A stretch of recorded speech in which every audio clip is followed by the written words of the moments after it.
No, we don't want your tampon, sir. We do not. We don't need it. We don't want your tampon. Oh, he didn't shoot it. He didn't pull any trigger. He didn't go to combat. Stolen valor. Oh yeah, it's time to mop the floor. Time to mop. Come on, JD Vance. It's time to mop the floor, buddy. Because we don't want the tampon, JD. We don't need it. Shout out to the beautiful women around the world that need it. Our daughters, you know. But we don't need your tampon, sir. Come on, it's time for Tampon Timmy. It's time to mop the floor with Tampon Timmy. Stolen valor Tim. His whole family endorsed Trump. It's still some stuff we still don't know about that fella. He come out there working on that old truck like he know how to do truck maintenance, car maintenance. No, he talking about the oil filter, changing the oil in the cruise control, and he pull out the air filter. Unbelievable. No, we know about that fella. Yeah, Joe Biden went out there. He blew the motor and the transmission oil. Cheap fake or deep fake. 81 million votes. Still don't know who's running the country. Yeah, people are sick and tired. They want their tax dollars back. And we not going for you and Kamala, communist. It won't work. Sorry. Can't none of y'all tell us nothing about the economy. The same story, the middle class. We grew up in the middle class. Everybody cut their lawn with a lawnmower. Yeah, we've had enough. Yeah. So let's go and get into this presidential debate. Make sure y'all hit that like button, subscribe to the channel if you're new here. We are wishing the best in everybody's life. One love to the human race. And let's jump in, y'all. Y'all ready? Are y'all ready, man? It's getting good. 2 minutes for rebuttal. Then each candidate will get another minute to make further points, with an additional 1 minute each at the discretion of the moderator. The primary role of the moderators is to facilitate the debate between the candidates, enforce the rules, and provide the candidates with the opportunity to fact-check claims made by each other. CBS News reserves the right to mute the candidates' microphones to maintain decorum. We have not shared the questions or topics with the campaigns. The stage is set. Governor, Senator, thank you for joining us. Let's get started. Tonight, our country is facing several unfolding crises. The Middle East is on the brink of war. Americans are suffering from the catastrophic impact of Hurricane Helene. And now a labor strike as 25,000 dock workers from Maine to Texas are picketing. We're going to begin tonight with the Middle East. Margaret. Thank you, Nora. Earlier today, Iran launched its largest attack yet on Israel, but that attack failed, thanks to joint U.S. and Israeli defensive action. President Biden has deployed more than 40,000 U.S. military personnel and assets to that region over the past year to try to prevent a regional war. Iran is weakened, but the U.S. still considers it the largest state sponsor of terrorism in the world, and it has drastically reduced the time it would take to develop a nuclear weapon. It is down now to 1 or 2 weeks' time. Governor Walz, if you were the final voice in the Situation Room, would you support or oppose a preemptive strike by Israel on Iran? You have 2 minutes. Well, thank you. And thank you for those joining at home tonight. Let's keep in mind where this started. October 7th, Hamas terrorists massacred over 1,400 Israelis and took prisoners. Israel's ability to be able to defend itself is absolutely fundamental. Getting its hostages back, fundamental, and ending the humanitarian crisis in Gaza. But the expansion of Israel and its proxies is an absolute fundamental necessity for the United States to have the steady leadership there. You saw it experienced today, where along with our Israeli partners and our coalition, able to stop the incoming attack. But what's fundamental here is that steady leadership is going to matter. It's clear, and the world saw it on that debate stage a few weeks ago, a nearly 80-year-old Donald Trump talking about crowd sizes is not what we need in this moment. But it's not just that. It's those that were closest to Donald Trump that understand how dangerous he is when the world is this dangerous. His chief of staff, John Kelly, said that he was the most flawed human being he'd ever met.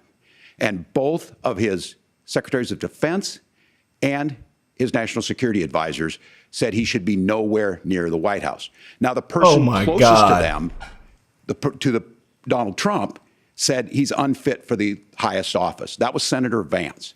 What we've seen out of Vice President Harris is we've seen steady leadership. We've seen a calmness that is able to draw on the coalitions to bring them together. understanding that our allies matter. When our allies see Donald Trump turn towards Vladimir Putin, turn towards North Korea, when we start to see that type of fickleness around holding the coalitions together, we will stay committed. And as the vice president said today we will protect our forces and our allied forces, and there will be consequences. Governor, your time is up. Senator Vance, the same question.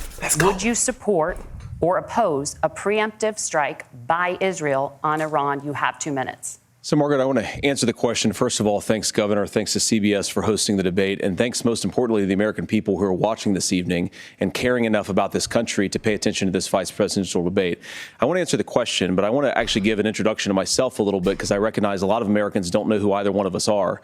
I was raised in a working class family. My mother required food assistance for periods of her life. My grandmother required Social Security help to raise me. And she raised me in part because my own mother struggled with addiction for a big chunk of my early life. I went to college on the GI Bill after I enlisted in the Marine Corps and served in Iraq. And so I stand here asking to be your vice president with extraordinary gratitude for this country, for the American dream that made it possible for me to live my dreams.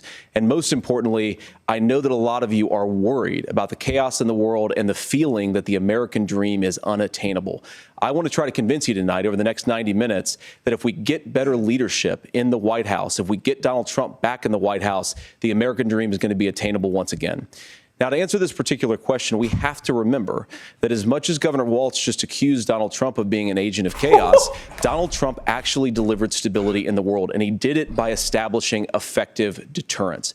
People were afraid of stepping out of line. Iran, which launched this attack, has received over $100 billion in unfrozen assets thanks to the Kamala Harris administration. What do they use that money for? They use it to buy weapons that they're now launching against our allies, and God forbid, potentially launching against the United States as well. Donald Trump recognized that for people to fear the United States, you needed peace through strength. They needed to recognize that if they got out of line, the United States global leadership would put stability and peace back in the world.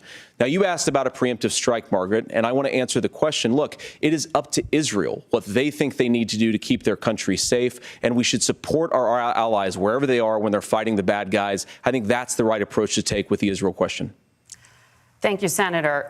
Governor Walz, do you care to respond to any of the allegations? Well, look, Donald Trump was in office. We'll sometimes hear a revisionist history, but when Donald Trump was in office, it was Donald Trump who we had a coalition of nations that had boxed Iran's nuclear program in, the inability to advance it.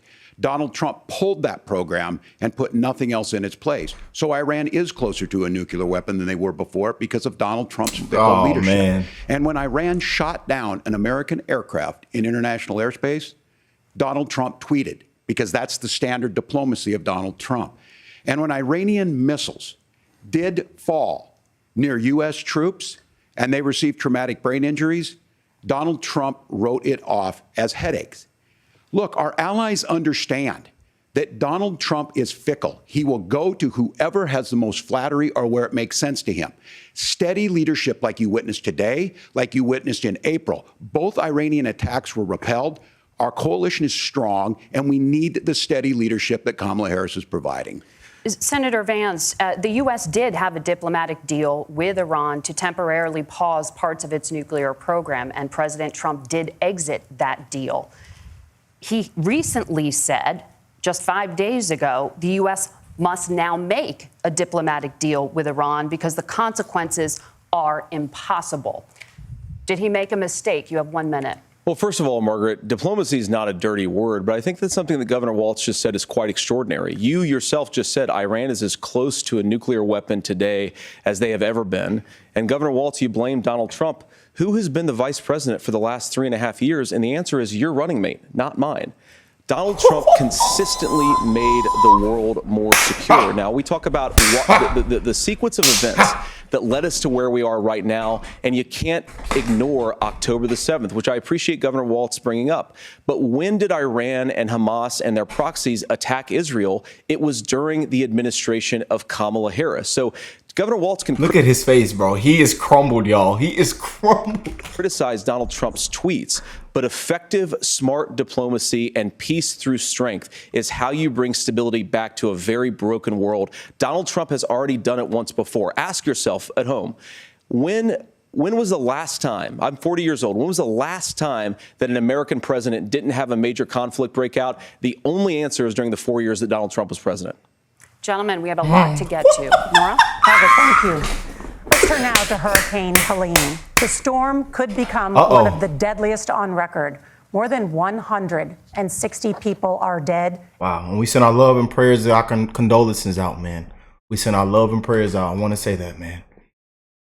Bless you guys and your family through these times that we are living in, man. Especially the ones affected by the hurricane, the East Coast, man. And hundreds more are missing. Scientists say climate change makes these hurricanes larger, stronger, and more. Why is he the only one taking down notes over there? Did y'all see that? Why is Tim Walz the only one taking down notes? Look, you can't make this stuff up. He's writing down stuff. Poor fella, he's struggling. Stronger and more deadly because of the historic rainfall. Senator Vance, according to CBS News polling, 7 in 10 Americans and more than 60% of Republicans under the age of 45 favor the U.S. taking steps to try and reduce climate change. Senator, what responsibility would the Trump administration have to try and reduce the impact of climate change? I'll give you 2 minutes. Sure. So first of all, let's start with the hurricane, because it's an unbelievable, unspeakable human tragedy. I just saw today, actually, a photograph of 2 grandparents on a roof with a 6-year-old child. And it was the last photograph ever taken of them because the roof collapsed and those innocent people lost their lives. And I'm sure Governor Walz joins me in saying our hearts go out to those innocent people. Our prayers go out to them. And we want as robust and aggressive as a federal response as we can get to save as many lives as possible. And then, of course, afterwards, to help the people in those communities rebuild. I mean, these are communities that I love. Some of them I know very personally in Appalachia, all across the Southeast. They need their government to do their job. And I commit that when Donald Trump is president again, the government will put the citizens of this country first when they suffer from a disaster. Now, Nora, you asked about climate change. I think this is a very important issue. Look, a lot of people are justifiably worried about all these crazy weather patterns. I think it's important for us, first of all, to say, Donald Trump and I support clean air, clean water. We want the environment to be cleaner and safer. But one of the things that I've noticed some of our Democratic friends talking a lot about is a concern about carbon emissions, this idea that carbon emissions drives all of the climate change. Well, let's just say that's true, just for the sake of argument, so we're not arguing about weird science. Let's just say that's true. Well, if you believe that, what would you want to do? The answer is that you'd want to reshore as much American manufacturing as possible, and you'd want to produce as much energy as possible in the United States of America, because we're the cleanest economy in the entire world. What have Kamala Harris's policies actually led to? More energy production in China, more manufacturing overseas, more doing business in some of the dirtiest parts of the entire world. And when I say that, I mean the amount of carbon emissions they're doing per unit of economic output. So if we actually care about getting cleaner air and cleaner water, the best thing to do is to double down and invest in American workers and the American people. And unfortunately, Kamala Harris has done exactly the opposite. Ooh. Governor Walz, you have 2 minutes to respond. Well, we got close to an agreement because all those things are happening. Look, first of all, it is a horrific tragedy with this hurricane. And my heart goes out to the folks that are down there in contact with the governors. I serve as co-chair of the Council of Governors as we work together on these emergency managements. Governors know no partisanship. They work together. So all of the governors and the emergency responders are on the ground. Those happen on the front end. The federal government comes in, makes sure they're there that we recover. But we're still in that phase where we need to make sure that they're staying there, staying focused. Now, look, coming back to the climate change issue, there's no doubt this thing roared onto the scene faster and stronger than anything we've seen. Senator Vance has said that there's a climate problem in the past. Donald Trump called it a hoax and then joked that these things would make more beachfront property to be able to invest in. What we've seen out of the Harris administration now, the Biden-Harris administration, is we've seen this investment. We've seen massive investments, the biggest in global history that we've seen in the Inflation Reduction Act, has created jobs all across the country. 2,000 in Jeffersonville, Ohio, taking the EV technology that we invented and making it here. 200,000 jobs across the country. The largest solar manufacturing plant in North America sets in Minnesota. Tampon Tim. But my farmers know climate change is real. They've seen 500-year droughts, 500-year floods back to back. But what they're doing is adapting, and this has allowed them to tell me, look, I harvest corn, I harvest soybean, and I harvest wind. We are producing more natural gas and more oil at any time than we ever have. We're also producing more clean energy. So the solution for us is to continue to move forward that climate change is real. Reducing our impact is absolutely critical, but this is not a false choice. You can do that at the same time you're creating the jobs that we're seeing all across the country. That's exactly what this administration has done. We are seeing us becoming an energy superpower for the future, not just the current. And that's what absolutely makes sense. And then we start thinking about how do we mitigate these disasters. Thank you. Senator, I want to give you an opportunity to respond there. The governor mentioned that President Trump has called climate change a hoax. Do you agree?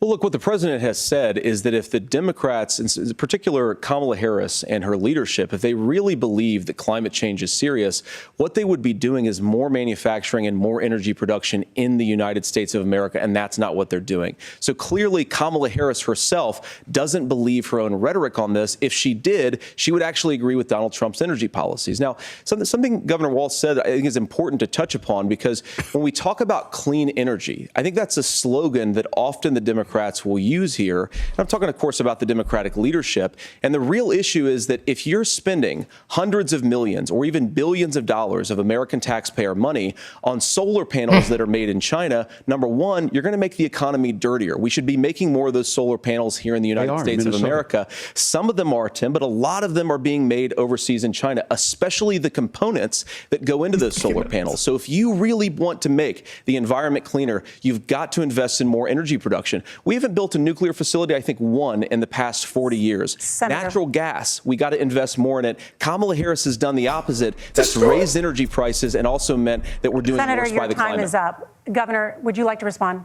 Well, look, we're producing more natural gas than we ever had. There's no moratorium on that. We're producing more oil. But the folks know, and like I said again, these are not liberal folks. These are not folks that are Green New Deal folks. These are farmers that have been drought one year, massive flooding the next year. They understand that it makes sense. Look, our number one export cannot be topsoil from erosion from these massive storms. We saw it in Minnesota this summer.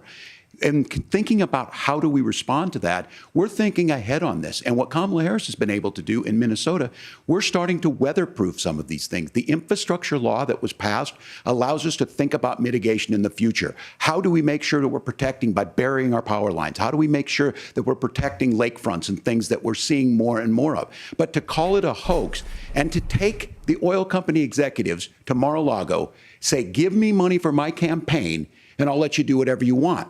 We can be smarter about that, and an all-above energy policy is exactly what she's doing, creating those jobs right here. Governor, your time is up. The overwhelming consensus among scientists is that the Earth's climate is warming at an unprecedented rate.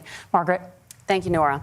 We're going to turn now to immigration. The crisis at the U.S.-Mexico border consistently ranks as one of the top issues for American voters. Yeah. Senator Vance, your campaign is pledging to carry out the largest mass deportation plan in American history and to use the U.S. military to do so.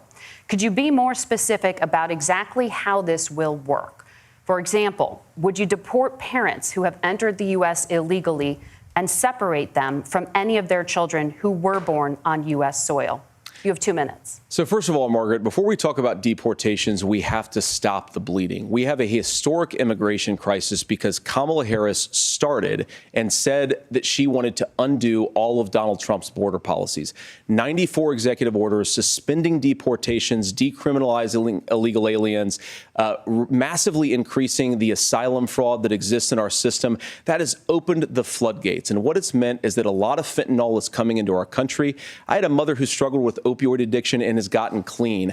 I don't want people who are struggling with addiction to be deprived of their second chance because Kamala Harris let in fentanyl into our communities at record levels. So you've got to stop the bleeding. You've got to re-implement Donald Trump's border policies, build the wall, re-implement deportations. And that gets me to your point, Margaret, about what do we actually do? So we've got 25 million illegal aliens who are here in the country. What do we do with them? I think the first thing that we do is we start with the criminal migrants. About 1 million of those people have committed some form of crime in addition to crossing the border illegally. I think you start with deportations on those folks. And then I think you make it harder for illegal aliens to undercut the wages of American workers. A lot of people will go home if they can't work for less than minimum wage in our own country. And by the way, that'll be really good for our workers who just want to earn a fair wage for doing a good day's work. And the final point, Margaret, is you ask about family separation. Right now in this country, Margaret, we have 320,000 children that the Department of Homeland Security has effectively lost. Some of them have been sex trafficked. Some of them hopefully are at homes with their families. Some of them have been used as drug trafficking mules. The real family separation policy in this country is unfortunately Kamala Harris's wide open southern border. And I'd ask my fellow Americans to remember when she came into office, she said she was going to do this. Real leadership would be saying, you know what, I screwed up. We're going to go back to Donald Trump's border policies. I wish that she would do that. It would be good for all of us.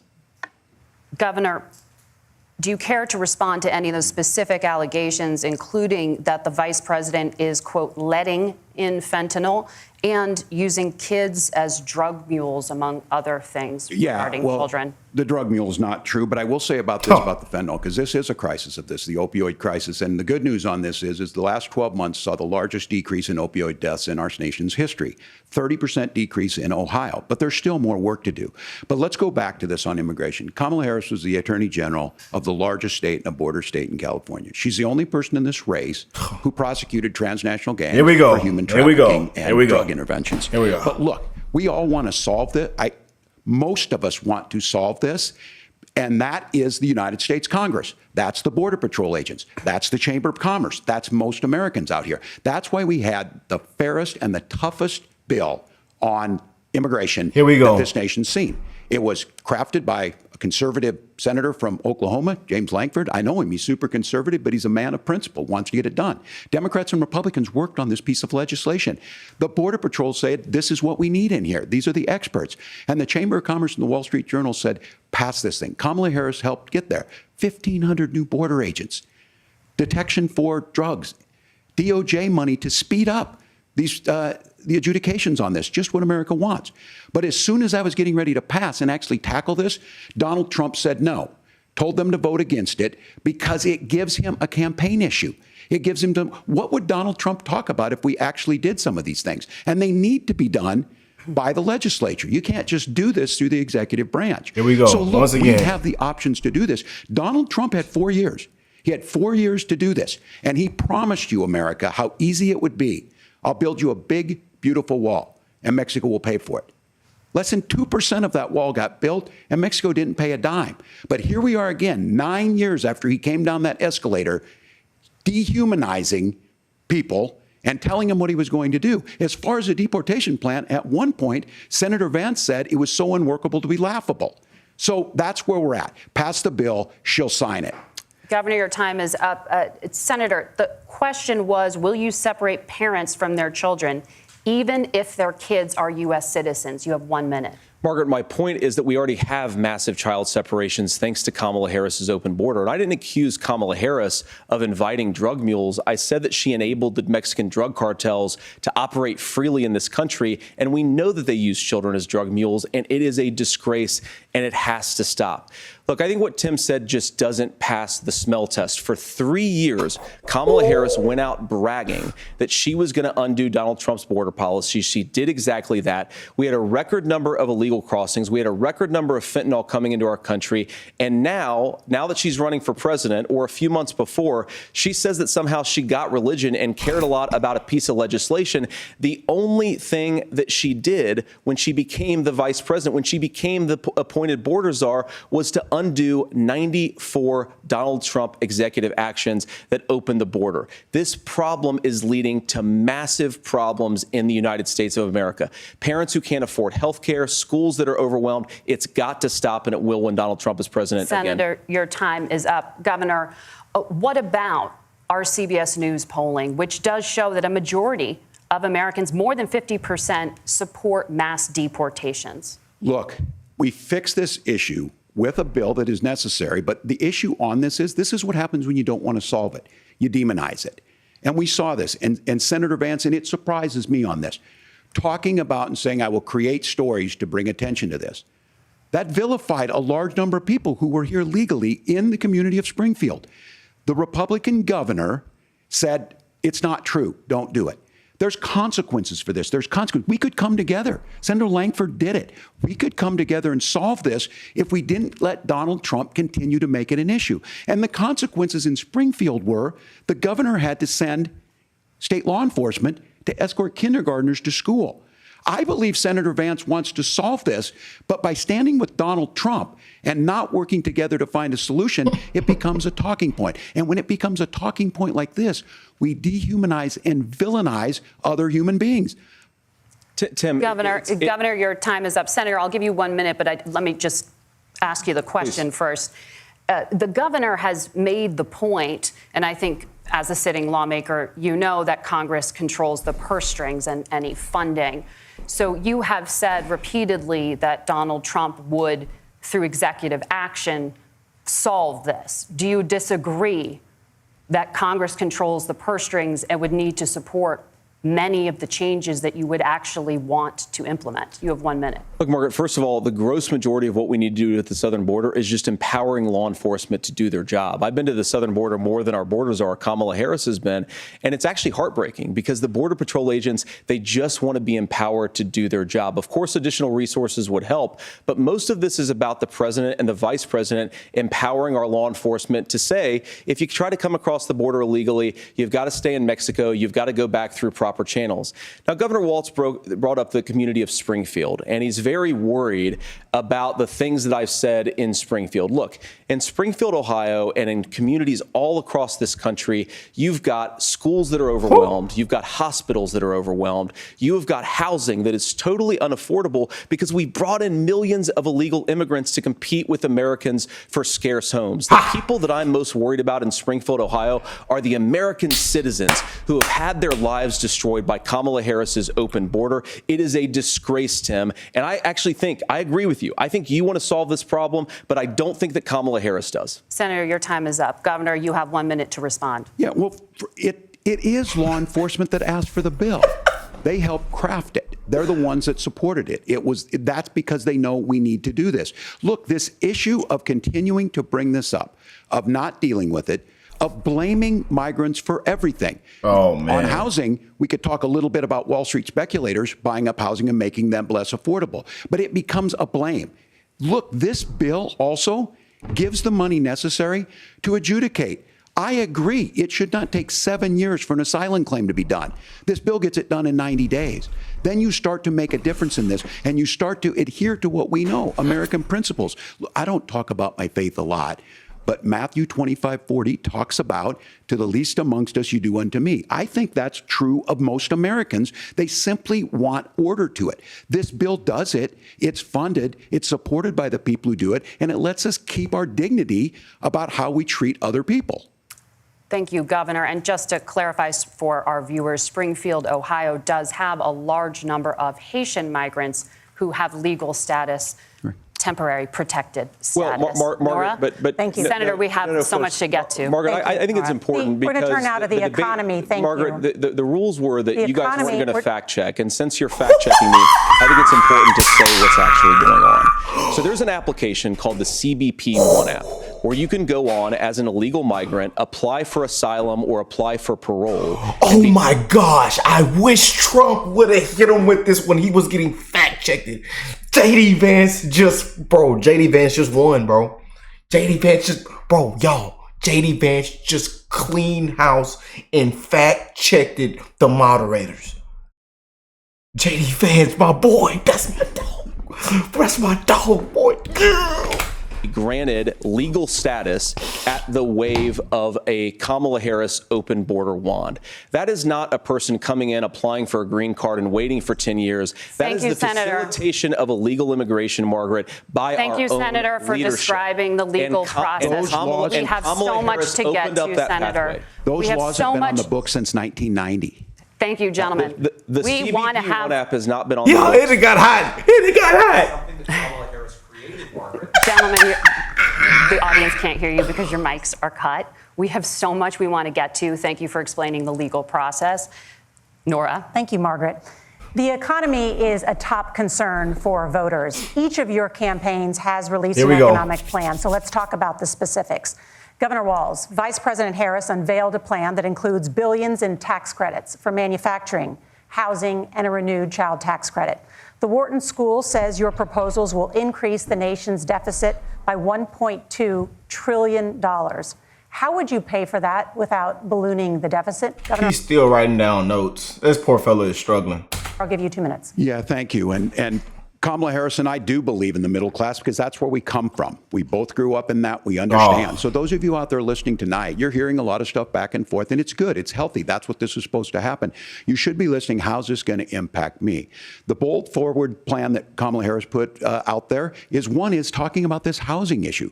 The one thing is there's 3 million new houses proposed under this plan with down payment assistance on the front end to get you in a house. A house is much more than just an asset to be traded somewhere. It's foundational to where you're at. And then making sure that the things you buy every day, whether they be prescription drugs or other things, that there's fairness in that. Look, the $35 insulin is a good thing, but it costs $5 to make insulin. They were charging $800 before this law went into effect. As far as the housing goes, I've seen it in Minnesota. 12% more houses in Minneapolis, prices went down on rent 4%. It's working. And then making sure tax cuts go to the middle class. $6,000 child tax credit, we have one in Minnesota, reduces childhood poverty by 1/3. We save money in the long run, and we do the right thing for families. And then getting businesses off the ground. The law as it stands right now is $5,000 tax credit for small business, increasing that to $50,000. Now, this is a philosophical difference between us. Donald Trump made a promise, and I'll give you this. He kept it. He took folks to Mar-a-Lago, said, you're rich as hell, I'm going to give you a tax cut. He gave the tax cuts that predominantly went to the top class. What happened there was an $8 trillion increase in the national debt, the largest ever. Now he's proposing a 20% consumption or sales tax on everything we bring in. Everyone agrees, including businesses, it would be destabilizing it, it would increase inflation and potentially lead to a recession. Look, this is simple for you. Where are we going? Kamala Harris has said to do the things she wants to do, we'll just ask the wealthiest to pay their fair share. When you do that, our system works best, more people are participating in it, and folks have the things that they need. Senator, I want to give you a moment to respond on that. But similarly, the Wharton School has done an analysis of the Trump plan and says it would increase the nation's deficit by $5.8 trillion. My question is the same for you. How do you pay for all that without ballooning the deficit? I'll give you 2 minutes. Well, first of all, you're going to hear a lot from Tim Walz this evening, and you just heard it in the answer, a lot of what Kamala Harris proposes to do. And some of it, I'll be honest with you, it even sounds pretty good. Here's what you won't hear, is that Kamala Harris has already done it. Because she's been the vice president for 3.5 years. She had the opportunity to enact all of these great policies. And what she's actually done instead is drive the cost of food higher by 25%, drive the cost of housing higher by about 60%. Open the American southern border and make middle-class life unaffordable for a large number of Americans. If Kamala Harris has such great plans for how to address middle-class problems, then she ought to do them now. Not when asking for a promotion, but in the job the American people gave her 3.5 years ago. And the fact that she isn't tells you a lot about how much you can trust her actual plans. Now, Donald Trump's economic plan is not just a plan, but it's also a record. A lot of those same economists attack Donald Trump's plans, and they have PhDs, but they don't have common sense and they don't have wisdom. Because Donald Trump's economic policies delivered the highest take-home pay in a generation in this country, 1.5% inflation, and to boot, peace and security all over the world. So when people say that Donald Trump's economic plan doesn't make sense, I say look at the record. He delivered rising take-home pay for American workers. Now, Tim admirably admits that they want to undo the Trump tax cuts. But if you look at what was so different about Donald Trump's tax cuts, even from previous Republican tax cut plans, is that a lot of those resources went to giving more take-home pay to middle class and working class Americans. It was passed in 2017, and you saw an American economic boom unlike we've seen in a generation in this country. That is a record that I'm proud to run on, and we're going to get back to that common sense wisdom so that you can afford afford to live the American dream again. I know a lot of you are struggling. I know a lot of you are worried about paying the bills. It's going to stop when Donald Trump brings back common sense to this country. Governor, do you want to respond to that? What has Kamala Harris done for the middle class? Yeah, well, Kamala Harris's day one was Donald Trump's failure on COVID that led to the collapse Here of our we go. economy. We were already before COVID. Yeah, we knew this was coming. In a manufacturing recession, but 10 million people out of work, largest percentage since the Great Depression. 9 million jobs closed on that. That was day one, whether it was the Infrastructure Act or other things we moved. Now, you made a question about experts, said this. I've made a note of this. Economists can't be trusted. Science can't be trusted. National security folks can't be trusted. Look, if you're going to be president, you don't have all the answers. Donald Trump believes he does. My pro tip of the day is this. If you need heart surgery, listen to the people at the Mayo Clinic in Rochester, Minnesota, not Donald Trump. And the same thing goes with this. And I ask you out there, teachers, nurses, truck drivers, or whatever, how is it fair that you're paying your taxes every year and Donald Trump hasn't paid any federal tax in the last 15 years? In the last year as president. That's what's wrong with the system. There's a way around it, and he's bragged about that. We're just asking for fairness in it, and that's all you want. You have a minute. Governor, you say trust the experts. But those same experts for 40 years said that if we shipped our manufacturing base off to China, we'd get cheaper goods. They lied about that. They said if we shipped our industrial base off to other countries, to Mexico and elsewhere, it would make the middle class stronger. They were wrong about that. They were wrong about the idea that if we made America less self-reliant, less productive in our own nation, that it would somehow make us better off, and they were wrong about it. And for the first time in a generation, Donald Trump had the wisdom and the courage to say to that bipartisan consensus, we're not doing it anymore. We're bringing American manufacturing back. We're unleashing American energy. We're going to make more of our own stuff. And this isn't just an economic issue. I mean, I've got 3 beautiful little kids at home, 7, 4, and 2, and I love them very much, and I hope they're in bed right now. But look, so many of the drugs, the pharmaceuticals that we put in the bodies of our children are manufactured by nations that hate us. This has to stop. And we're not going to stop it by listening to experts. We're going to stop it by listening to common sense wisdom, which is what Donald Trump governed on. Senator, your time is up. Governor Walz, can you address that? I mean, voters say they trust Donald Trump on the economy more. Why? Well, if you're listening tonight and you want billionaires to get tax cuts, you heard what the numbers were. Look, I'm a union guy on this. I'm not a guy who wanted to ship things overseas, but I understand that, look, we produce soybeans and corn. We need to have fair trading partners. That's something that we believe in. I think the thing that most concerns me on this is Donald Trump was the guy who created the largest trade deficit in American history with China. So the rhetoric is good. Much of what the senator said right there, I'm in agreement with him on this. I watched it happen too. I watched it to my communities, and we talked about that. But we had people undercutting the right to collectively bargain. We had right to work states made it more difficult. We had companies that were willing to ship it over, and we saw people profit. Folks that are venture capital in some cases, putting money into companies that were overseas. We're in agreement that we bring those home. The issue is Donald Trump is talking about it. Kamala Harris has a record, 250,000 more manufacturing jobs just out of the IRA. May I respond to that? Yes. So appreciate that. So if you notice, what Governor Walz just did is he said, first of all, Donald Trump has to listen to the experts. And then when he acknowledged that the experts screwed up, he said, well, Donald Trump didn't do nearly as good of a job as the statistics that's a gross generalization. that he did. So what Tim Walz is doing, and I honestly, Tim, I think you got a tough job here, because you've got to play whack-a-mole. You've got to pretend that Donald Trump didn't deliver rising take-home pay, which of course he did. You've got to pretend that Donald Trump didn't deliver lower inflation, which of course he did, and then you simultaneously got to defend Kamala Harris's atrocious economic record, which has made gas, groceries, and housing unaffordable for American citizens. I was raised by a woman who would sometimes go into medical debt so that she could put food on the table in our household. I know what it's like to not be able to afford the things that you need to afford. We can do so much better. To all of you watching, we can get back to an America that's affordable again. We just got to get back to common sense economic principles. I hope we have a conversation on health care then. Senator, Governor. Please. Thank you. Margaret? Bro, he is shaking out his shoes, bro. Vance is mopping. I'm sorry, y'all. Vance is mopping the floor. And we told y'all what was coming. You guys knew, even their voter base, and everybody knew he was already, terrified, for this debate. He knew, man, JD is a top-notch debater. I mean, you know? And we do need common sense back. We just need common sense back, y'all. A lot to get to ahead, gentlemen, on many topics. But right now, I want to talk about... And they're smiling and laughing and giggling, and she knows he's struggling. It's not funny. Personal qualifications. The vice president is often the last voice the president hears before making consequential decisions. We want to ask you about your leadership qualities. Governor Walz, you said you were in Hong Kong during the deadly Tiananmen Square protests in the spring of 1989. But Minnesota Public Radio and other media outlets are reporting that you actually didn't travel to Asia until August of that year.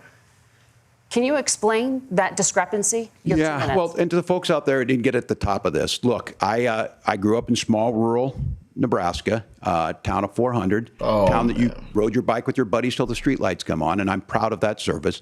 I joined the National Guard at 17, worked on family farms, and then I used the GI Bill to become a teacher, passionate about it, a young teacher. My first year out, I got the opportunity in the summer of '89 to travel to China. 35 years ago, be able to do that. I came back home and then started a program to take young people there. We would take basketball teams, we would take baseball teams, we would take dancers, and we would go back and forth to China. The issue for that was to try and learn. Now look, my community knows who I am. They saw where I was at.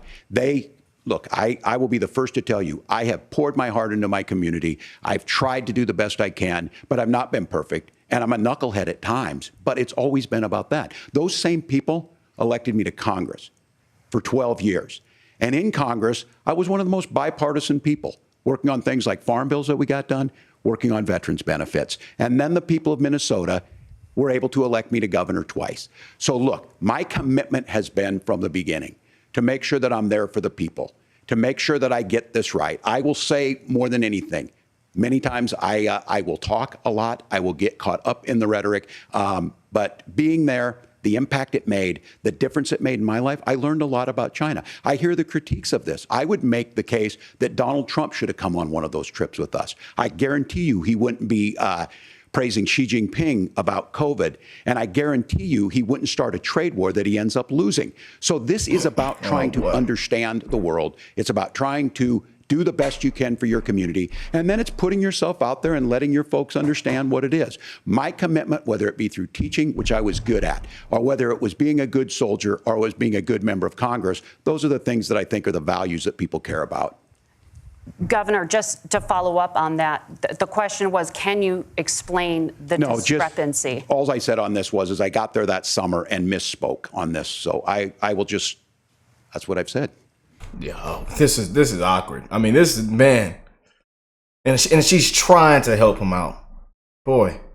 And I don't really like all the, they always have to have like the moderates have to have like a ending to everything. I'm not a huge fan of that. I don't know if y'all notice the same thing. But, man, JD Vance is, we might as well just turn it off right now, you guys. I'm just being honest.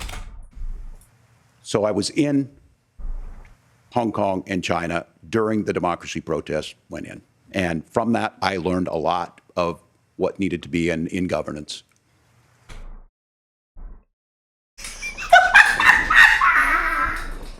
Yeah, I love y'all, man. Yeah, this should be a landslide.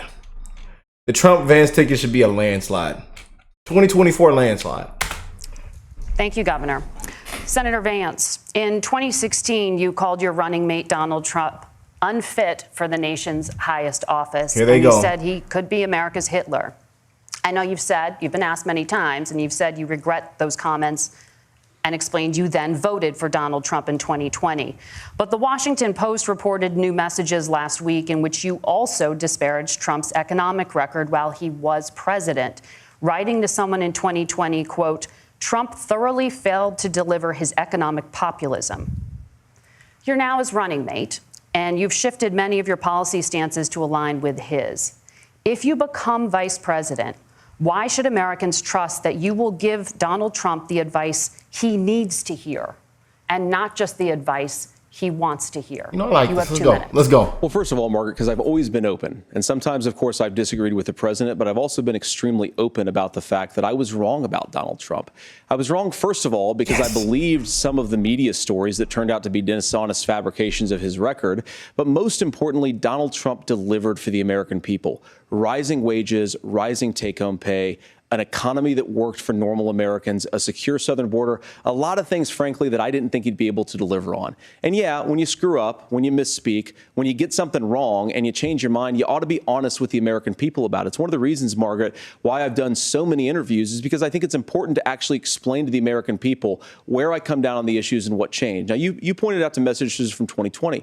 Margaret, I've been extremely consistent that I think there were a lot of things that we could have done better in the Trump administration the first round if Congress was doing its job. I strongly believe, and I've been a United States Senator, that Congress is not just a high-class debating society. It's not just a forum for senators and congressmen to whine about problems. It's a forum to govern. So there were a lot of things on the border, on tariffs, for example, where I think that we could have done so much more if the Republican Congress and the Democrats in Congress had been a little bit better about how they govern the country. They were so obsessed with impeaching Donald Trump, they couldn't actually govern. And I want to talk about this tariff issue in particular, Margaret, because Tim just accused this of being a national sales tax.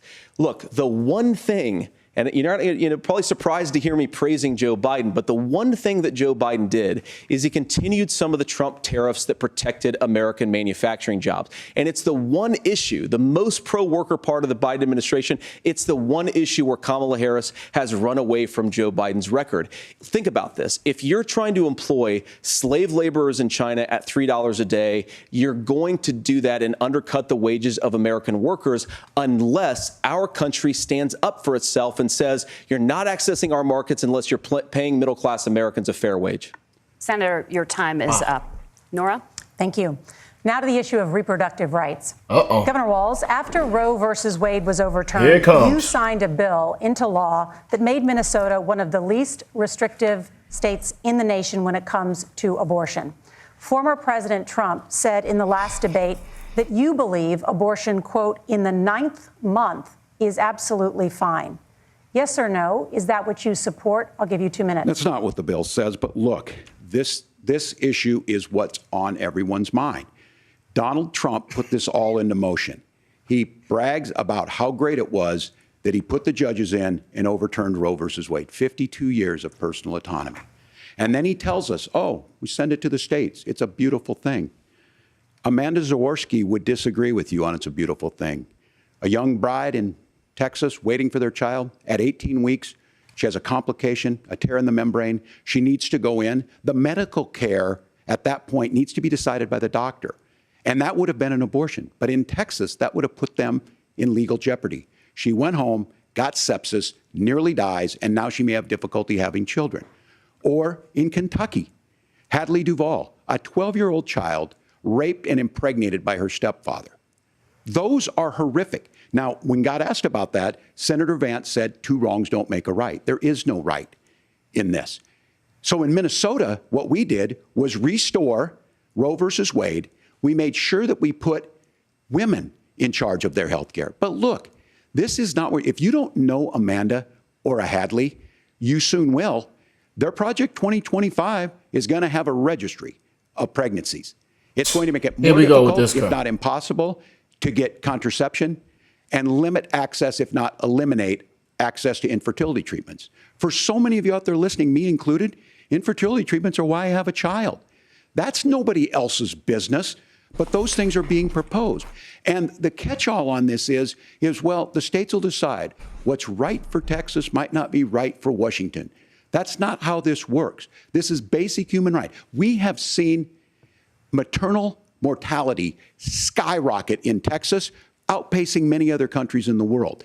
This is about health care. In Minnesota, we are ranked first in health care for a reason. We trust women. We trust doctors. Senator, do you want to respond to the governor's claim? Will you create a federal pregnancy monitoring agency? No, Nora, certainly we won't. And I want to talk about this issue because I know a lot of Americans care about it, and I know a lot of Americans don't agree with everything that I've ever said on this topic. And, you know, I grew up in a working class family in a neighborhood where I knew a lot of young women who had unplanned pregnancies and decided to terminate those pregnancies because they feel like they didn't have any other options. And, you know, one of them is actually very dear to me. And I know she's watching tonight, and I love you. And she told me something a couple years ago that she felt like if she hadn't had that abortion, that it would have destroyed her life because she was in an abusive relationship. And I think that what I take from that as a Republican who proudly wants to protect innocent life in this country, who proudly wants to protect the vulnerable, is that my party, we've got to do so much better of a job at earning the American people's trust back on this issue where they frankly just don't trust us. And I think that's one of the things that Donald Trump and I are endeavoring to do. I want us as a Republican Party to be pro-family in the fullest sense of the word. I want us to support fertility treatments. I want us to make it easier for moms to afford to have babies. I want it to make it easier for young families to afford a home so they can afford a place to raise that family. And I think there's so much that we can do on the public policy front just to give women more options. Now, of course, Donald Trump has been very clear that on the abortion policy specifically, that we have a big country and it's diverse. And California has a different viewpoint on this than Georgia. Georgia has a different viewpoint from Arizona. And the proper way to handle this, as messy as democracy sometimes is to let voters make these decisions, let the individual states make their abortion policy. And I think that's what makes the most sense in a very big, a very diverse, and let's be honest, sometimes a very, very messy and divided country. Governor, would you like to respond and also answer the question about restrictions? Yeah, well, the question got asked and Donald Trump made the accusation that wasn't true about Minnesota. Well, let me tell you about this idea that there's diverse states. There's a young woman named Amber Thurman. She happened to be in Georgia, a restrictive state. Because of that, she had to travel a long distance to North Carolina to try and get her care. Amber Thurman died in that journey back and forth. The fact of the matter is, how can we as a nation say that your life and your rights, as basic as the right to control your own body, is determined on geography? There's a very real chance had Amber Thurman lived in Minnesota, she would be alive today. That's why the restoration of Roe versus Wade. When you listen to Vice President Harris talk about this subject and you hear me talk about it, you hear us talking exactly the same. Donald Trump is trying to figure out how to get the political right of this. I agree with a lot of what Senator Vance said about what's happening. His running mate, though, does not, and that's the problem.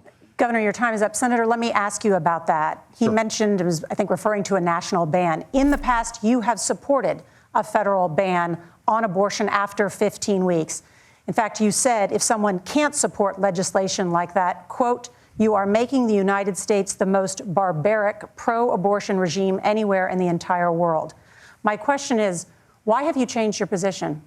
Well, Nora, first of all, I never supported a national ban. I did when I was running for Senate in 2022 talk about setting some minimum national standard. For example, we have a partial birth abortion ban in place in this country at the federal level. I don't think anybody's trying to get rid of that, or at least I hope not, though I know that Democrats have taken a very radical pro-abortion stance. But Nora, you know, one of the things that changed is in the state of Ohio, we had a referendum in 2023, and the people of Ohio voted overwhelmingly, by the way, against my position.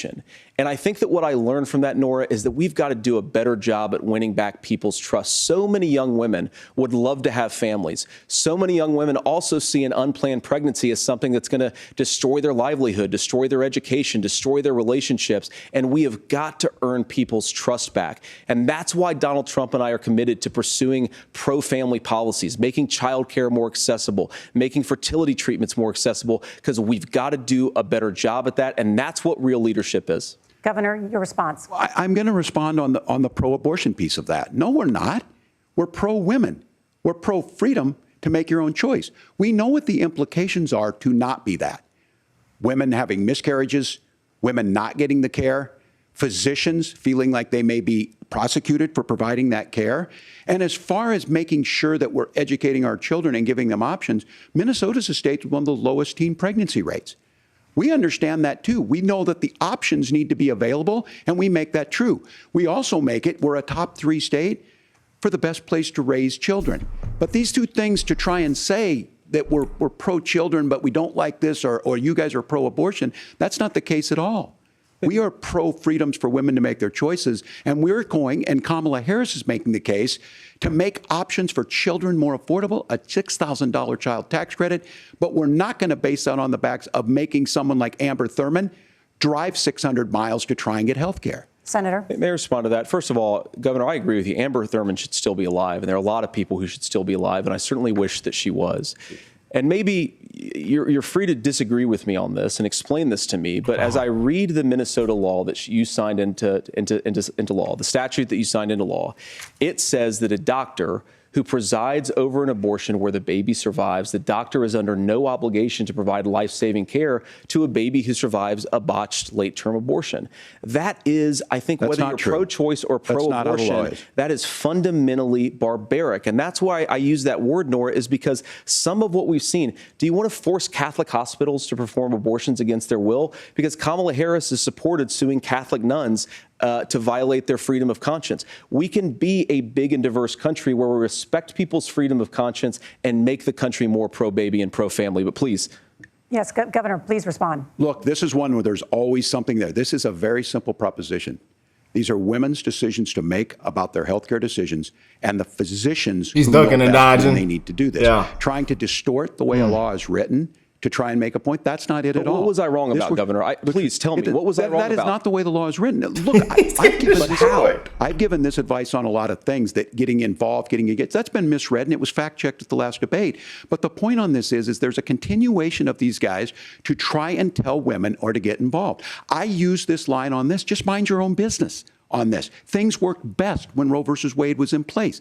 When we do a restoration of Roe, that works best. That doesn't preclude us from increasing funding for children. It doesn't increase us from making sure that once that child's born, like in Minnesota, they get meals, they get early childhood education, they get health care.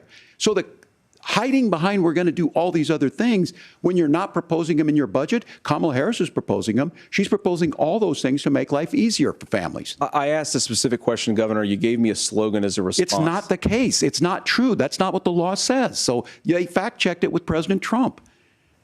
Gentlemen, there's a lot to discuss. We have to move on, and we're going to be right back with much more of the CBS News vice presidential debate in just a moment. He's mopping the floor.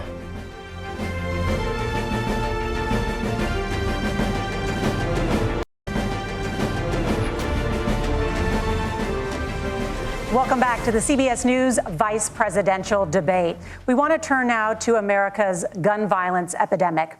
The leading cause of death for children and teens in America is by firearms. Senator Vance, you oppose most gun legislation that Democrats claim would curb gun violence. You oppose red flag gun laws and legislation to ban certain semi-automatic rifles, including AR-15s. So let me ask you, earlier this year, for the first time, the parents of a school shooter were convicted of involuntary manslaughter and sentenced to 10 years in prison. Do you think holding parents responsible could curb mass shootings? I'll give you 2 minutes. Yeah, well, Nora, on that particular case, I don't know the full details, but I certainly trust local law enforcement and local authorities to make those decisions. I think in some cases the answer is going to be yes, and in some cases the answer is going to be no. And the details really matter here, of course. For example, if a kid steals a gun, that's going to be different than if a parent hands over a gun knowing that their kid is potentially dangerous. But look, I want to just sort of speak as a father of 3 beautiful little kids, and our oldest is now in 2nd grade.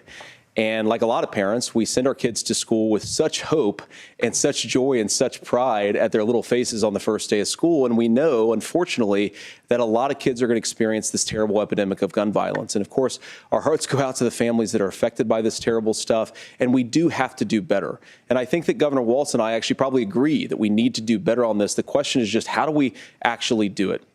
Now, here's something that really bothers me and worries me about this epidemic of violence. The gross majority, close to 90% in some of the statistics I've seen, of the gun violence in this country is committed with illegally obtained firearms. And while we're on that topic, we know that thanks to Kamala Harris's open border, we've seen a massive influx in the number of illegal guns run by the Mexican drug cartels. So that number, the amount of illegal guns in our country is higher today than it was 3.5 years ago. But what do we do about the schools? What do we do to protect our kids? And I think the answer is, and I say this not loving the answer, because I don't want my kids to go to school in a school that feels unsafe or where there are visible signs of security. But I unfortunately think that we have to increase security in our schools. We have to make the doors lock better. We have to make the doors stronger. We've got to make the windows stronger. And of course, we've got to increase school resource officers, because the idea that we can magically wave a wand and take guns out of the hands of bad guys, it just doesn't fit with recent experience. So we've got to make our schools safer. And I think we've got to have some common sense bipartisan solutions for how to do that. Common sense. Governor, you have 2 minutes. Well, I think all the parents watching tonight, this is your biggest nightmare. Look, I got a 17-year-old, and he witnessed a shooting at a community center playing volleyball. Those things don't leave you. As a member of Congress, I sat in my office surrounded by dozens of the Sandy Hook parents, and they were looking at my 7-year-old picture on the wall. Their 7-year-old were dead, and they were asking us to do something. And look, I'm a hunter. I own firearms. The vice president is. We understand that the Second Amendment is there, but our first responsibility is to our kids to figure this out. In Minnesota, we've enacted enhanced red flag laws, enhanced background checks, and we can start to get data. But here's the problem. If we really want to solve this, we've got folks that won't allow research to be even done on gun violence. And this idea that we should just live with it, and here's what I do think, that this is a good start to the conversation. I 100% believe that Senator Vance hates it when these kids, it's abhorrent and it breaks your heart. I agree with that. But that's not far enough when we know there are things that work. I've spent time in Finland and seen some Finnish schools. They don't have this happen, even though they have a high gun ownership rate in the country. There are reasonable things that we can do to make a difference. It's not infringing on your Second Amendment. And the idea to have some of these weapons out there, it just doesn't make any sense. Kamala Harris, as an attorney general, worked on this issue. She knows that it's there. No one's trying to scaremonger and say we're taking your guns, but I ask all of you out there, do you want your schools hardened to look like a fort? Is that what we have to go? When we know there's countries around the world that their children aren't practicing these types of drills. They're being kids. We owe it to them to get a fix. These are things that shouldn't be that difficult. You can still keep your firearms, and we can make a difference. We have to. If you're listening tonight, this breaks your heart. Senator. Tim, first of all, I didn't know that your 17-year-old witnessed a shooting. And I'm sorry about that, and I hope that he's doing okay. So. Christ have mercy. It is awful. And I appreciate what Tim said, actually, about Finland, because I do think it illustrates some of the frankly, weird differences between our own country's gun violence problem and Finland. Is, okay, first of all, we have way higher rates of mental health abuse, or mental health substance abuse. We have way higher rates of depression, way higher rates of anxiety. We unfortunately have a mental health crisis in this country that I really do think that we need to get to the root causes of, because I don't think it's the whole reason why we have such a bad gun violence problem, but I do think it's a big piece of it. Another driver of the gun violence epidemic, especially that affecting our kids, it doesn't earn as many headlines, but is the terrible gun violence problem in a lot of our big cities. And this is why we have to empower law enforcement to arrest the bad guys, put them away, and take gun offenders off the streets. I think there's a whole host of things that we can do here, but I do think at our schools we've got to talk about more security. Senator, thank you. Governor, you previously opposed an assault weapons ban, but only later in your political career did you change your position. Why? Yeah, I sat in that office with those Sandy Hook parents. I've become friends with school shooters. I've seen it. Look, the NRA, I was an NRA guy for a long time. They used to teach gun safety. I'm of an age where my shotgun was in my car so I could pheasant hunt after football practice. That's not where we live today. And several things I want to mention on this is talking about cities and where it's at. The number one where the most firearm deaths happen in Minnesota are rural suicides. And we have an epidemic of children getting guns and shooting themselves. And so we have, and we should look at all of the issues. Making sure folks have health care and all that, but I want to be very careful. This idea of stigmatizing mental health, just because you have a mental health issue doesn't mean you're violent. And I think what we end up doing is we start looking for a scapegoat. Sometimes it just is the guns. It's just the guns. And there are things that you can do about it. But I do think that this is one, and I think this is a healthy conversation. I think there's a capacity to find solutions on this that work, protect Second Amendment, protect our children. That's our priority. Gentlemen, thank you. Margaret? Thank you, Nora. Let's turn now to the top contributor to inflation, the high cost of housing. Oh, here we rent. go. Get your popcorn. There's a shortage of more than 4 million homes in the United States, and that contributes to the high housing prices. Governor Walz, the Harris campaign promises a $25,000 down payment assistance for he's writing down. He's panicking. He's shaking out his shoes. first-time home buyers and a $10,000 tax credit. They also promise to build 3 million new homes. Where are you building these homes, and won't handing out that kind of money just drive up prices higher? No, it's not handing out. First, let me say this issue of housing, and I think those of you listening on this, the problem we've had is that we've got a lot of folks that see housing as another commodity. It can be bought up, it can be shifted, it can be moved around. Those are not folks living in those houses. Those of you listening tonight, that house is a big deal. I bought and owned one house in my life. My mom still lives in the house where I was. And when I think of a house, I'm thinking of Christmas services after midnight mass where you go with your family. We need to make it more affordable. And one of the things, as I said, this program that the Vice President is pushing forward and bringing a new way of approaching this is something we're doing in Minnesota from that lead. We in the state invested in making sure our housing was the biggest investment that we'd ever made in housing.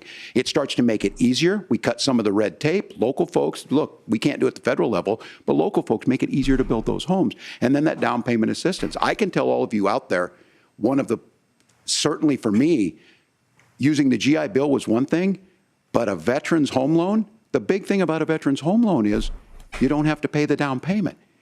Those are things that make it there. Now, look, you're going to pay it back, and you're going to pay your mortgage. Those are things that we know in the long run, the appreciated value, the generational wealth that's created from it. And I will give Minneapolis an example. Minneapolis is the one city where we've seen the lowest inflation rates.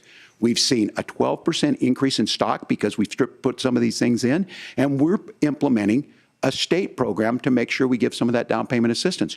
We get it back from people because here's what we know. People with stable housing end up with stable jobs. People with stable housing have their kids able to get to school. All of those things in the long run end up saving our money. And that's the thing that I think we should be able to find some common ground in, but we can't blame immigrants for the only reason. That's not the case that's happening in many cities. The fact of the matter is that we don't have enough naturally affordable housing, but we can make sure that the government's there to help kickstart it, create that base. Governor, your time is up. Senator Vance, as far as your campaign's position, the promise is to seize federal lands to build homes, remove regulation, provide tax breaks, and cut back on immigration, which you say pushes up prices. Where are you going to build all the new homes you're promising, and what part of any of this plan will provide immediate relief? You have 2 minutes. Well, first of all, Tim just said something that I agree with. We don't want to blame immigrants for higher housing prices, but we do want to blame Kamala Harris for letting in millions of illegal aliens into this country, which does drive up costs, Tim. 25 million illegal aliens competing with Americans for scarce homes is one of the most significant drivers of home prices in the country. It's why we have massive increases in home prices that have happened right alongside massive increases in illegal alien populations under Kamala Harris's leadership. Now, Tim just mentioned a bunch of ideas.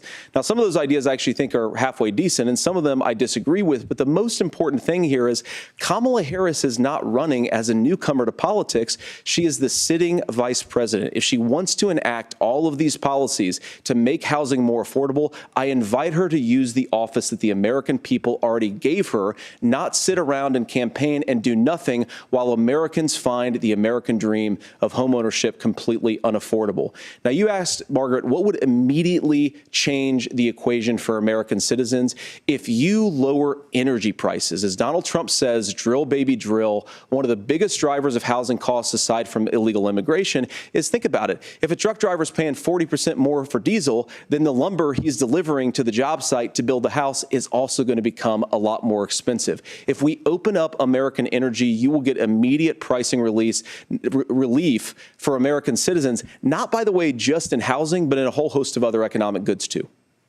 Senator Vance, you still have 23 seconds there. Do you want to answer? Can I have it? Where, yeah. Governor, we will get to you in a moment. But, Senator, where are you going to seize the federal lands? Can you clarify?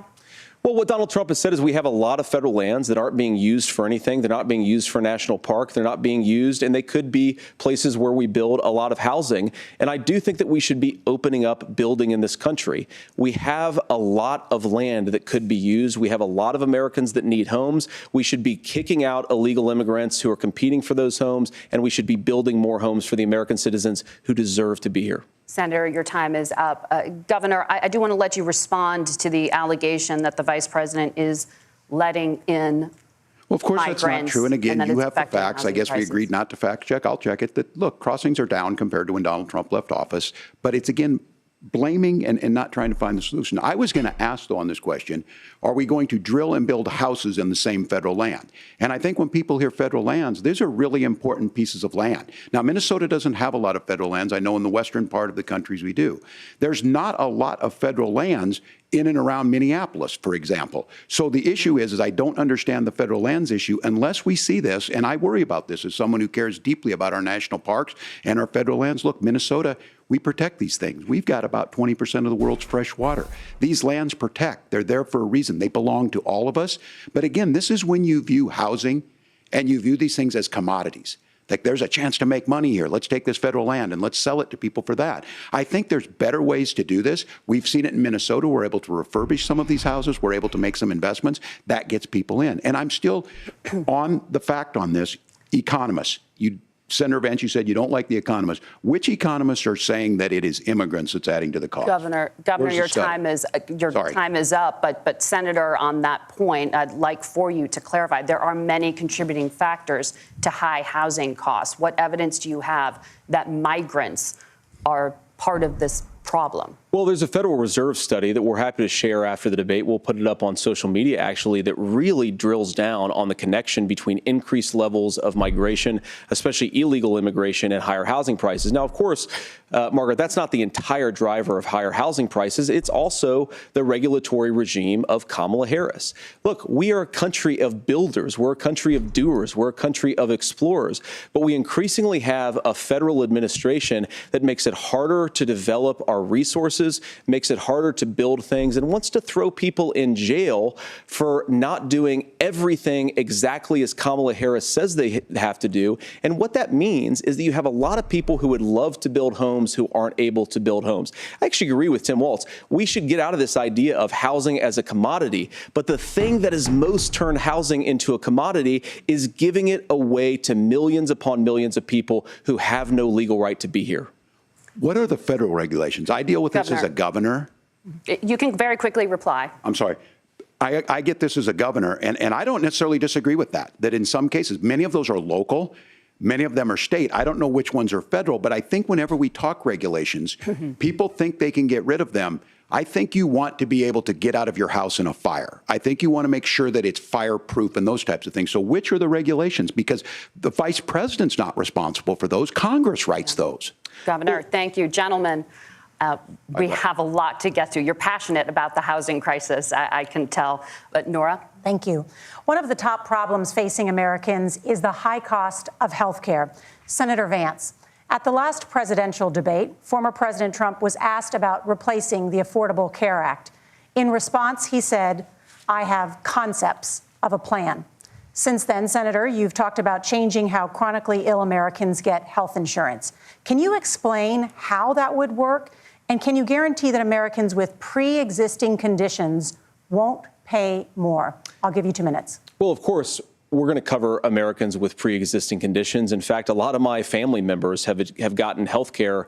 I believe, members of my family actually got private health insurance, at least for the first time, switched off of Medicaid onto private insurance for the first time under Donald Trump's leadership. And I think that, a lot of people have criticized this concepts of a plan remark.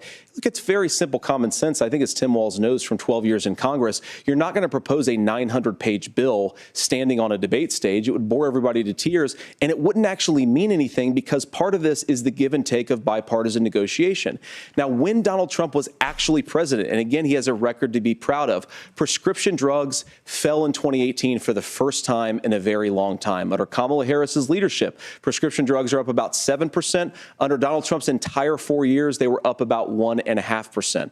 He introduced pricing transparency. Think about healthcare. You go into a hospital, you try to buy something, and nobody knows what it actually costs. That price transparency will actually give American consumers a little bit more choice and will also drive down costs. And we talked about, the reinsurance regulations is what I was talking about. Look, Donald Trump has said that if we allow states to experiment a little bit on how to cover both the chronically ill but the non-chronically ill, it's not just a plan. He actually implemented some of these regulations when he was president of the United States. And I think you can make a really good argument that it salvaged Obamacare, which was doing disastrously until Donald Trump came along. And I think this is an important point about President Trump. Of course, you don't have to agree with everything that President Trump has ever said or ever done. But when Obamacare was crushing under the weight of its own regulatory burden and healthcare costs, Donald Trump could have destroyed the program. Instead, he worked in a bipartisan way to ensure that Americans had access to affordable care. It's not perfect, of course, and there's so much more that we can do, but I think that Donald Trump has earned the right to put in place some better health care policies. He's earned it because he did it successfully the first time. Governor? All right, here's where being an old guy gives you some history. I was there at the creation of the ACA, and the reason it was so important is I come from a major healthcare state, home of the Mayo Clinic, home to Medical Alley. 3M, Medtronic, all of those. We understand healthcare. It's why we're ranked first on affordability and accessibility and quality of healthcare. And so what I know is under Kamala Harris, more people are covered than they have before. And those of you listening, this is critical to you. Now, Donald Trump all of a sudden wants to go back and remember this. He ran on the first thing he was going to do on day one was to repeal Obamacare. On day one, he tried to sign an executive order to repeal the ACA. He signed on to a lawsuit to repeal the ACA, but lost at the Supreme Court. And he would have repealed the ACA had it not been for the courage of John McCain to save that bill. Now, fast forward, what that means to you is you lose your pre-existing conditions. If you're sitting at home and you got asthma, too bad. If you're a woman, probably not. Broke your foot during football, might kick you out. Your kids get kicked out when they're 26. Kamala Harris negotiated drug prices for the first time with Medicare. We have 10 drugs that will come online, the most common ones that'll be there. But look, this issue, and when Donald Trump said, I've got a concept of a plan, it cracked me up as a fourth grade teacher because my kids would have never given me that. But what Senator Vance just explained might be worse than a concept, because what he explained is pre-Obamacare. And I'll make this as simple as possible because I have done this for a long time. What they're saying is, if you're healthy, why should you be paying more? So what they're going to do is let insurance companies pick who they insure, because guess what happens? You pay your premium, it's not much. They figure they're not going to have to pay out to you. But those of you a little older, gray, got cancer, you're going to get kicked out of it. That's why the system didn't work. Kamala Harris will protect and enhance the ACA. Governor, thank you. Senator, you have not yet explained how you would protect people with pre-existing conditions or laid out that plan. Well, look, we currently have laws and regulations in place right now that protect people with pre-existing conditions. We want to keep those regulations in place, but we also want to make the health insurance marketplace function a little bit better. Now, what Governor Walz just said is actually not true. A lot of what happened, and the reason that Obamacare was crushing under its own weight, is that a lot of young and healthy people were leaving the exchanges. Donald Trump actually helped address that problem, and he did so in a way that preserved people's access to coverage. Why is he signaling to the moderators? What is?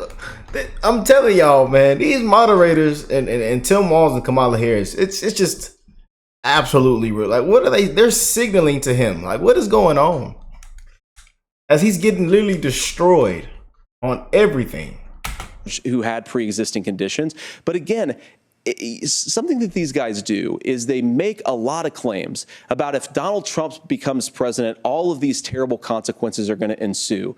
But in reality, Donald Trump was president. Inflation was low. Take-home pay was higher. And he saved the very program from a Democratic administration that was collapsing and would have collapsed absent his leadership. He did his job, which is govern in a bipartisan way and get results, not just complain about problems, but actually solve them. Governor, did enrollment under the Affordable Care Act go up under the Trump administration? It's higher now that we've seen it go up. Look, people are using it. The system works. And the question about this of young people or whatever, that's the individual mandate piece of this. And Republicans fought tooth and nail saying, well, Americans should be free to do this. Well, then what you happens think the individual mandate's a good idea? You shrink. I think the idea of making sure the risk pool is broad enough to cover everyone, that's the only way insurance works. When it doesn't, it collapses. You are asking pre-ACA where we get people out. Look, people know that they need to be on health care. People expect it to be there. And when we are able to make it, and we are making it this way, when we incentivize people to be in the market, when we help people who might not be able to afford it get there, and we make sure then when you get sick and old, it's there for you. Because I heard people say, well, I don't want to buy into Medicare or whatever. Good luck buying health care once you get past 70. So look, the ACA works. We can continue to do better. Kamala Harris did that. The way she made everything better was negotiating those 10 drugs on Medicare for the first time in American history. Thank you. Margaret? Can I address that? I apologize. We're out of time. We have a number of subjects to discuss. Margaret? Let's talk about families in America. There is a child care crisis in this country, and the United States is one of the very few developed countries in the world without a national paid leave program for new parents. Governor Walz, you've said that if Democrats win both the White House and Congress, this is a day one priority for you. How long should employers be required to pay workers while they are home taking care of their newborns? You have 2 minutes. Yeah, well, that's negotiable, and that's what Congress worked. But here's what the deal is. Americans sitting out there right now, you may work for a big company. Look, we're home in Minnesota to some of the largest Fortune 500 companies. Kamala Harris knows that in California. Those companies provide paid family and medical leave. One is, I think they're moral and they think it's a good thing, but it also keeps their employees healthy. We in Minnesota passed a paid family and medical leave. You have a child, and I had to go back to work 5 days after my kids were born. This allows you to stay home a certain amount of time. What we know is that gets the child off to a better start, the family works better, we stay in their employers, we get more consistency in that. So Kamala Harris has made it a priority. We implemented it in Minnesota and we see growth. That's how you become a pro-business state. But the negotiations on it, and here's the issue, those big companies are able to offer it. Those of you out there who don't have it, just imagine what happens if you get cancer or your child gets sick. We know what happens. You end up staying home. In some places, that means no paycheck because you've got no protection on that. This is the case of an economy that Donald Trump has set for the wealthiest amongst us. He's willing to give those tax breaks to the wealthiest. He's willing to say, bust those unions up, do whatever. What we're saying is the economy works best when it works for all of us. And so a paid family medical leave program, and I will tell you, go to the families or go to the businesses and ask them. As far as childcare on this, you have to take it at both the supply and the demand side. You can't expect the most important people in our lives to take either our children or our parents to get paid the least amount of money. And we have to make it easier for folks to be able to get into that business and then to make sure that folks are able to pay for that. We were able to do it in Minnesota, and I'm still telling you this. We were listed as the best state. We're still in crisis on this. A federal program of paid family and medical leave and help with this will enhance our workforce, enhance our families, and make it easier to have the children that you want. Governor, your time is up. Senator, do you support a national paid leave program? And if so, for how long should employers be mandated to pay their employees while they are home taking care of their newborn? You have 2 minutes. Yeah, well, first of all, Margaret, a number of my Republican colleagues and some Democrats, too, have worked on this issue. And I think there is a bipartisan solution here because a lot of us care about this issue. I mean, look, I speak from this very personally because I'm married to a beautiful woman who is an incredible mother to our 3 beautiful kids, but is also a very, very brilliant corporate litigator. And I'm so proud of her. But being a working mom, even for somebody with all of the advantages of my wife, is extraordinarily difficult. And it's not just difficult from a policy perspective. She actually had access to paid family leave because she worked for a bigger company. But the cultural pressure on young families and especially young women I think makes it really hard for people to choose the family model they want. A lot of young women would like to go back to work immediately. Some would like to spend a little time home with the kids. Some would like to spend longer at home with the kids. We should have a family care model that makes choice possible. And I think this is a very important substantive difference between Donald Trump and Kamala Harris's approach. I mean, look, if you look at the federal programs that we have that support paid family leave right now, the Community Development Block Grant, and there's another block grant program that spends a lot of money from the federal government.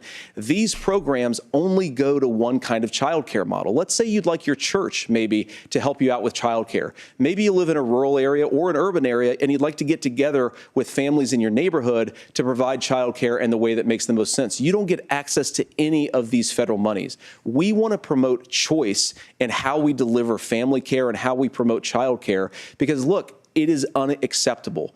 And, of course, Tim and I have been on the campaign trail a lot the past 7 or 8 weeks. And one of the biggest complaints I hear from young families is people who feel like they don't have options, like they're choosing between going to work or taking care for their kids. That is an incredible burden to put on American families. We're the only country that does it. I think we could do a heck of a lot better. Senator, thank you. You have also said, Senator Vance, many things about the American family. The Federal Reserve says parents will spend nearly as much on child care as they do on housing each month. So I want to get your thoughts on this. President Trump recently said, as much as child care is talked about as being expensive, it's relatively speaking not very expensive compared to the kinds of numbers we'll be taking in. Is President Trump committed to the $5,000 per child tax credit that you have described? You have 1 minute. Well, what President Trump said, Margaret, I just want to defend my running mate here a little bit, is that we're going to be taking in a lot of money by penalizing companies for shipping jobs overseas and penalizing countries who employ slave laborers and then ship their products back into our country and undercut the wages of American workers. It's the heart of the Donald Trump economic plan. Cut taxes for American workers and American families. Cut taxes for businesses that are hiring and building companies in the United States of America, but penalize companies and countries that are shipping jobs overseas. That's the heart of the economic proposal. And I think what President Trump is saying is that when we bring in this additional revenue with higher economic growth, we're going to be able to provide paid family leave, child care options that are viable and workable for a lot of American families. Can you clarify how that will solve the child care shortage? Well, because as Tim said, a lot of the child care shortage is we just don't have enough resources going into the multiple people who could be providing family care options. And we're going to have to, unfortunately, look, we're going to have to spend more money. We're going to have to induce more people to want to provide child care options for American families, because the reason it's so expensive right now is because you've got way too few people providing this very essential service. Thank you, Senator. Governor Walz, your ticket also has some child care tax credit proposals. Do you think Congress will agree to the $6,000 credit for newborns and $3,000 credit for children over the age of 6, as your campaign has promised? Is that realistic? Well, if these members of Congress are listening to anybody, I can tell you, and this is the biggest issue. Everybody listening tonight knows. I mean, I'm sure they were shocked to hear it's not that expensive. And let's be clear, whether it's $5,000 or $6,000, that pays you about 3 or 4 months. Let's be clear of where we're at on this. It's because we got out of an imbalance on this. We thought we were going to get by not paying people. I don't think Senator Vance and I are that far apart. I'm not opposed to what he's talking about on options. We've done scholarships types of things. I think we need to be open to making the case. But the issue here is, the question you asked is, you're not going to pay for it with these tariffs. That's just adding another $4,000 on the family and taking less. So not only do they not get the money to pay for that, they're $4,000 in the hole. That's Wharton School. That's his alma mater. And so I think the issue here is, if those members of Congress, I can't believe they're not. When I go to businesses, sure, they'll talk about taxes sometime, but they will lead with childcare and they will lead with housing, because we know the problem is, especially in a state like Minnesota, we need more workers because our economy's growing, but we need the workforce. Governor, thank you. We need to move on. Nora? Let's talk about the state of democracy, the top issue for Americans after the economy and inflation. After the 2020 election, President Trump's campaign and others filed 62 lawsuits contesting the results. Judges, including those appointed by President Trump and other Republican presidents, looked at the evidence and said there was no widespread fraud. The governors of every state in the nation Republicans and Democrats certified the 2020 election results and sent a legal slate of electors to Congress for January 6th. Senator Vance, you have said you would not have certified the last presidential election and would have asked the states to submit alternative electors. That has been called unconstitutional and illegal. Would you again seek to challenge this year's election results, even if every governor certifies the results? I'll give you 2 minutes. Well, Nora, first of all, I think that we're focused on the future. We need to figure out how to solve the inflation crisis caused by Kamala Harris's policies, make housing affordable, make groceries affordable, and that's what we're focused on. But I want to answer your question because you did ask it.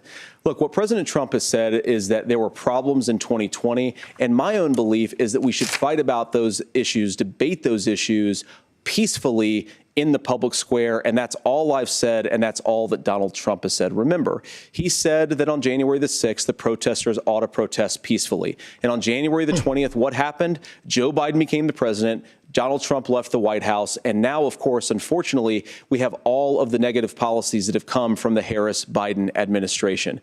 I believe that we actually do have a threat to democracy in this country, but unfortunately, it's not the threat to democracy that Kamala Harris and Tim Walz want to talk about. It is the threat of censorship. It's Americans casting aside lifelong friendships because of disagreements over politics. Yes. It's big technology companies silencing their fellow citizens. And it's Kamala Harris saying that rather than debate and persuade her fellow Americans, she'd like to censor people who engage in misinformation.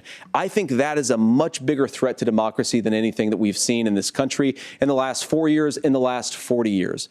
Now, I'm really proud, especially given that I was raised by two lifelong blue-collar Democrats, to have the endorsement of Bobby Kennedy Jr. and Tulsi Gabbard, lifelong leaders in the Democratic coalition. And of course, they don't agree with me and Donald Trump on every issue. We don't have to agree on every issue, but we're united behind a basic American First Amendment principle that we ought to debate our differences. We ought to argue about them. We ought to try to persuade our fellow Americans. Kamala Harris is engaged in censorship at an industrial scale. She did it during COVID. She's done it over a number of other issues. And that, to me, is a much bigger threat to democracy than what Donald Trump said when he said that protesters should peacefully protest on January the 6th. Governor?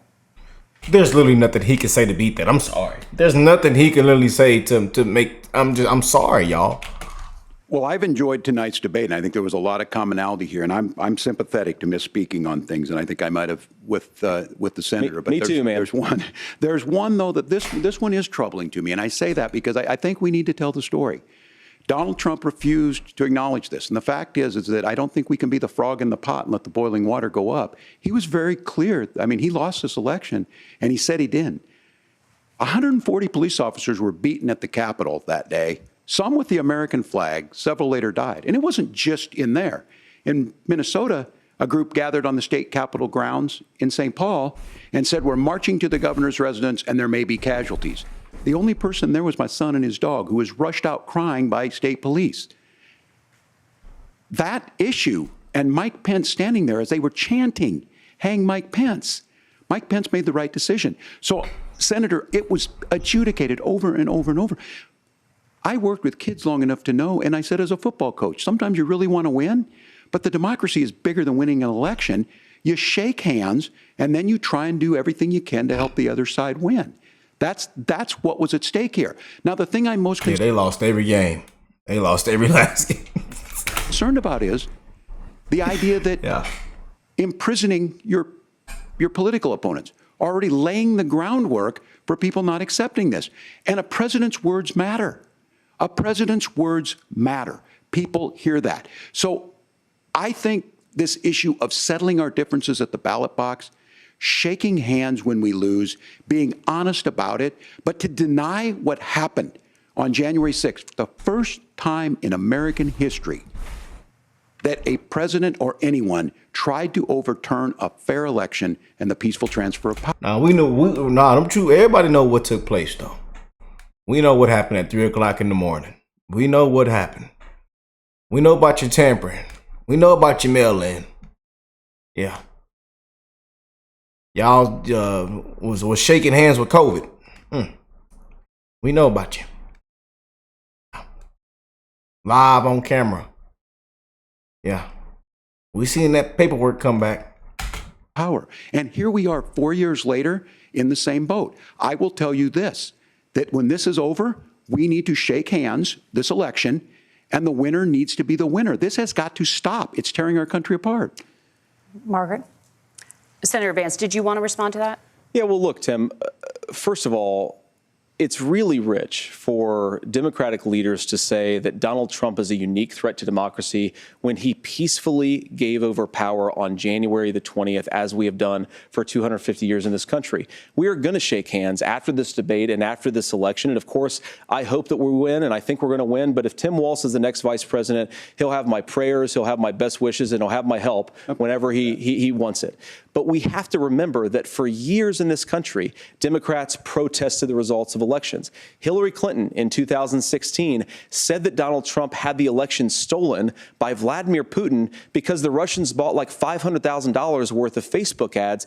This has been going on for a long time. And if we want to say that we need to respect the results of the election, I'm on board. But if we want to say, as Tim Walz is saying, that this is just a problem that Republicans have had, I don't buy that. Governor. January 6th was not Facebook ads. And I think a revisionist history on this. Look, I don't understand how we got to this point. But the issue was that happened. Donald Trump can do it. And all of us say there's no place for this. It has massive repercussions. This idea that there's censorship to stop people from threatening to kill someone, threatening to do something, that's not censorship. Censorship is book banning. We've seen that. We've seen that brought up. I just think for everyone tonight, and I'm going to thank Senator Vance. I think this is the conversation they want to hear. And I think there's a lot of agreement, but this is one that we are miles apart on. This was a threat to our democracy in a way that we had not seen. And it manifested itself because of Donald Trump's inability to say. He is still saying he didn't lose the election. I would just ask that. Did he lose the 2020 election? Tim, I'm focused on the future. Did Kamala Harris censor Americans from speaking their mind in the wake of the 2020 COVID situation? That is a damning non-answer. It's a damning non-answer for you to not talk about censorship. Obviously, Donald Trump and I think that there were problems in 2020. We've talked about it. I'm happy to talk about it further. But you guys attack us for not believing in democracy. The most sacred right under the United States democracy is the First Amendment. You yourself have said there's no First Amendment right to misinformation. Kamala Harris wants to use the power of government and big tech to silence people from speaking their minds. That is a threat to democracy that will long outlive this present political. People have gotten wiped. People have gotten their livelihoods taken from them, especially in 2020, man. You know, and it's real. It's the truth. It's the truth. And Tim Walz knows it. You can tell it by his body language.